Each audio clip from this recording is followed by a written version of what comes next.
kid pet me on the shoulder, but it's okay because I haven't washed this shirt for about 3 days. And so I really won that, I think. Anyway, hi everyone, my name's Tim, and I have never been to anything like this before. And so, yeah, I'm glad you pulled my name out of the hat. So I found out the topic was Oh Baby, and as many of you may know from my wonderful unwashed shirt and sweater combination, I'm not the kind of person that people say oh baby to or about.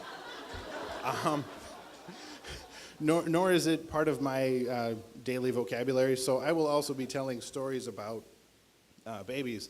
The problem is this is kind of a blind spot for me, and we all have those in our lives, but I really don't know that much about babies. And I have all my fingers and I'm proficient with power tools.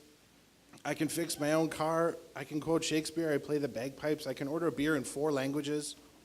I've been across the pond 3 times, I've been skydiving twice, and I once shot a man in Reno just to watch him die.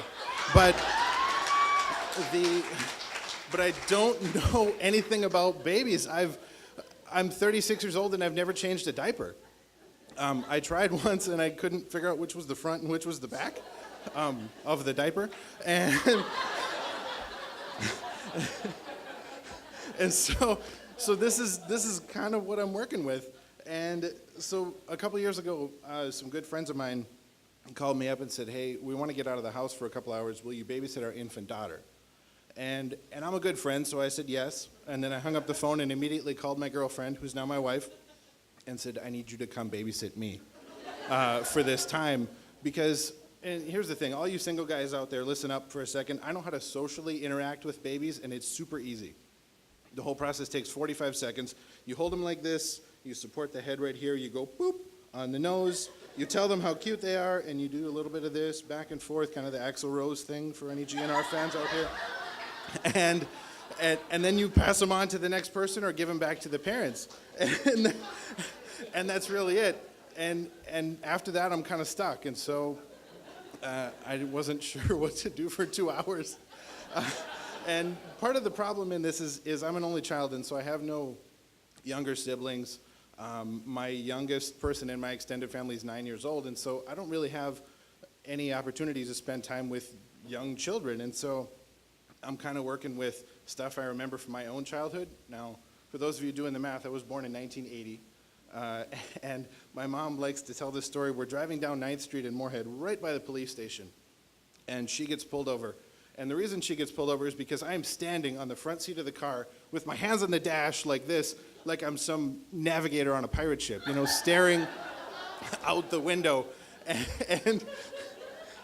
And the cop comes up to the window and says, ma'am, you can't have this kid standing on the front seat of your car.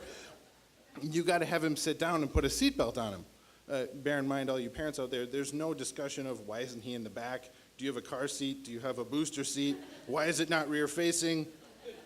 I'm 3 years old. And my mom tells the cop, she says, well, I can't put a seatbelt on him because it comes right across his face. And the compromise is not put it behind his head, put him in the back seat, use a lap belt, where's your car seat? No, the compromise is, well, at least have him sit down. And so, this is a true story. So this is kind of what I'm working with, and it's and that's nice, and those all kind of go together, but not really. But the point of that whole thing is that I'm going to be a dad in a month and a half for the first time. Thank you. And it is wonderful and it is terrifying, and thus the spiraling into madness, because I have no idea what I'm doing, and I'm trying to read and I'm trying to learn all this stuff, and I just don't know what kind of parent I want to be. I don't have anything, and so I'm left with all of these contradictions. All the furniture I built needs to be bubble wrapped 2 layers. I looked under my bathroom cabinet the other day, and it's nothing but poison. Like, all of it, there's nothing good there at all. And the other day I was trying to type to someone at work, and I tried to type the word bassinet, and I don't know how to spell it.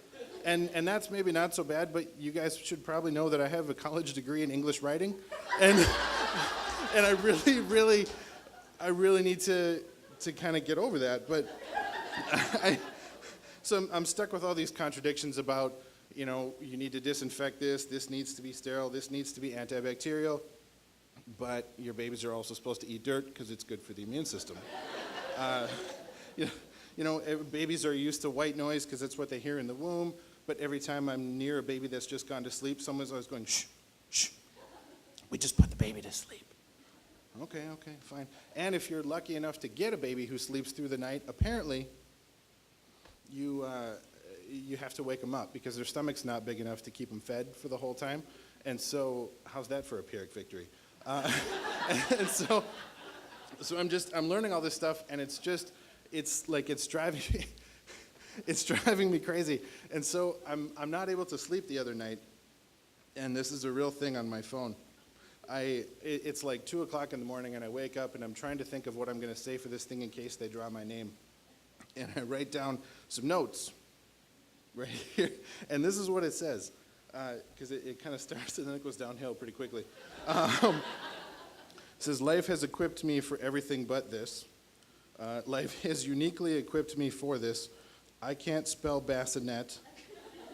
I don't know what kind of parent to be. I shot a man in Reno just to watch him die.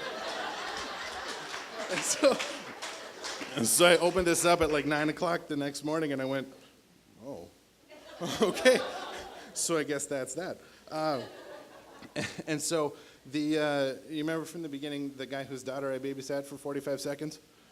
He found out I was going to be a dad, and he sent me a message, and it said, congratulations, being a dad is the craziest, most out-of-control love you will ever feel, and it's going to be awesome. And that helped a little bit. And I've been talking to all of my guy friends who are also dads, and they keep saying stuff, I keep telling them, oh, my wife and I are taking all the classes through Sanford, and, I'm learning all this stuff, and they scoff at me. And they go, you don't need to know any of that stuff. And I go, really? Are you sure? Yeah, your instincts will kick in. Everything is going to be fine. You're just going to instinctively know what to do. And guys, I really hope they're right.